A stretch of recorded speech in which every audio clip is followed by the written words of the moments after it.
Welcome back to News Center. Leading FMCG company Marico expects double-digit revenue growth in the second half of this fiscal. That's the word coming in from Marico's MD and CEO Saugata Gupta. Speaking to me earlier, Gupta said that he expects some green shoots in the rural sector. I began by asking him about the company's targets for the second half of this year. We are expecting gradual improvement in volume growth as we step into the next few quarters.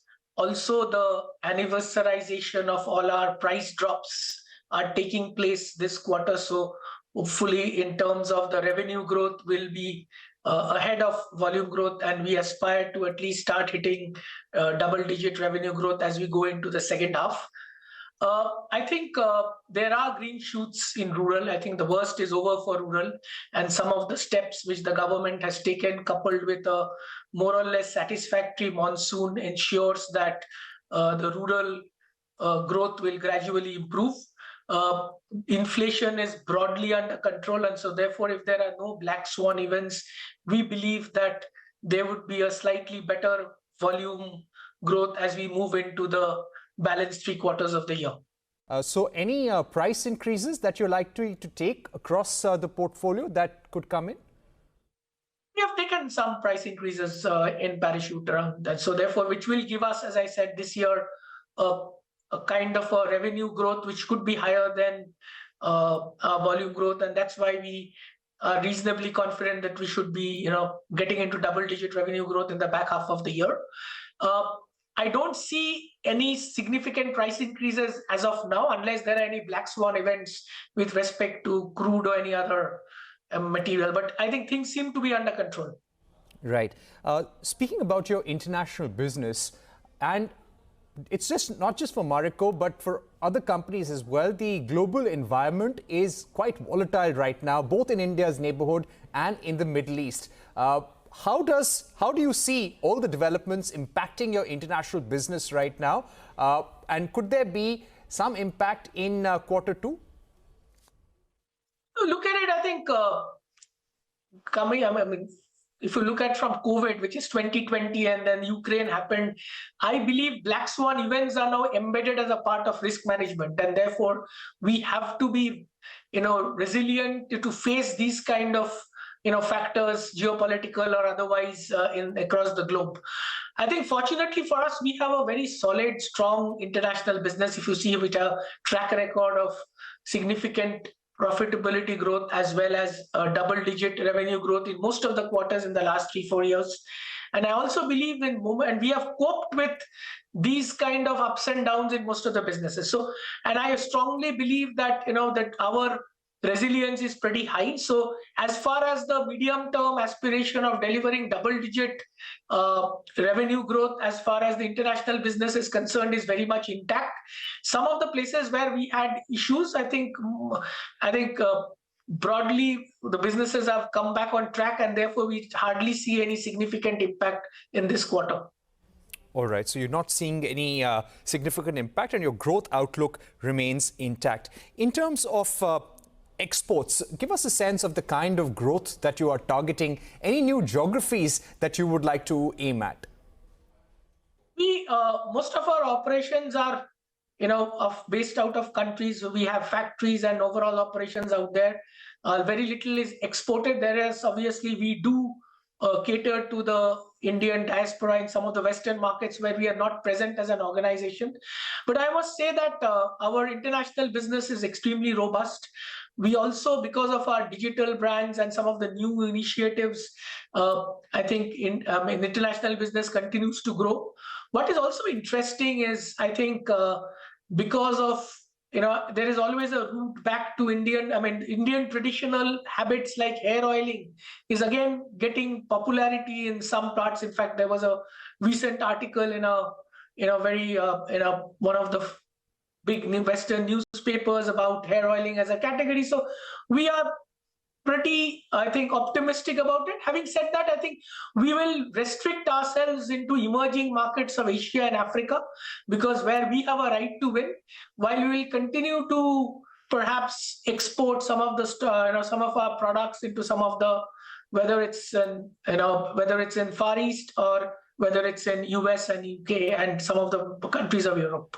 Right. Now, in terms of deploying additional capacity or investments, which aspects of your business or segments of your business would you like to invest most heavily in FY25? We are pretty comfortable capacity. I think obviously we have a significant aspiration in foods, and this is where we are developing. I think just not manufacturing capability, but long-term supply chain capability. Because as you know, food supply chain it is not only capex intensive a little bit, but also there is a huge emphasis on stock freshness, given the shelf life of food is different from some of our other products. So we are gearing up significantly in our capability, and this is one area we will obviously continue to invest. As far as some of the digital brands are concerned, obviously they have a different operating model. We intend to not, keep it. We want to keep it far more an agile operating systems, and they are not necessarily very capex intensive, but we want to run it as a far more agile, because they have multiple SKUs, they have far more shorter innovation cycles, and they operate with far greater agility and complexity compared to our business, which has a different kind of scale and complexity. Right. So that brings me to my next question. Any new launches that you would like to probably give us a sense of, at least, with which you'd like to capture a greater market share? Continue to have significant new product launches in food. Food is something which is a area where we have grown 4x in the last 4 years. We intend to double in the next 3 years, and this is something which is a strategic part of our diversification, because we believe that the total addressable market expansion available at Saffola is extremely critical and extremely big opportunity for us. So you will continue to see launches in foods. We are testing out certain things. Equally, we have a very, very action-packed agenda in some of our digital brands. And as far as other core is concerned, yes, I think innovation is something we need to, we need to increase the momentum in some of our core brands also. But having said that, I think the diversification journey, as far as we are concerned with premium personal care, with food and digital, is very much on track, and we are so far tracking ahead of our aspirations this year. In terms of growth plans for digital-first brands of Marico, what would be your plans for the next 5 years? I think we need to get into a 1,000 crore plus business over the next 3 years and we are not only looking at growth, but we are balancing with profitability with double-digit EBITDA. I think 2 of our brands, Beardo and Plix, are on a high growth momentum with run rates greater than 200 crores, and therefore they have the ability in the next 4 to 5 years to hit 500 crores. And I think very, very optimistic. And we will continue to look for both organic and inorganic opportunities as far as digital business is concerned.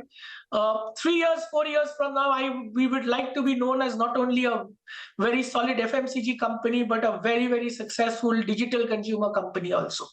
So you're talking about becoming a strong digital consumer company. So can we assume that if there are acquisitions that Marico is eyeing, that would be in digital-first brands? We look at everything. Having said that, I think we now have a working model that works for digital is concerned. I think we are a strategic investor of choice for a lot of founders who are doing exciting work, and therefore we are always on the lookout for it. Having said that, if there are opportunities and core opportunities in food, opportunities, some of the international markets, yes, we always look at it. But having said that, I think one of the things we believe in is that acquisitions or inorganic growth can't substitute organic growth. It can be best an accelerator and not an escape button for not doing organic growth.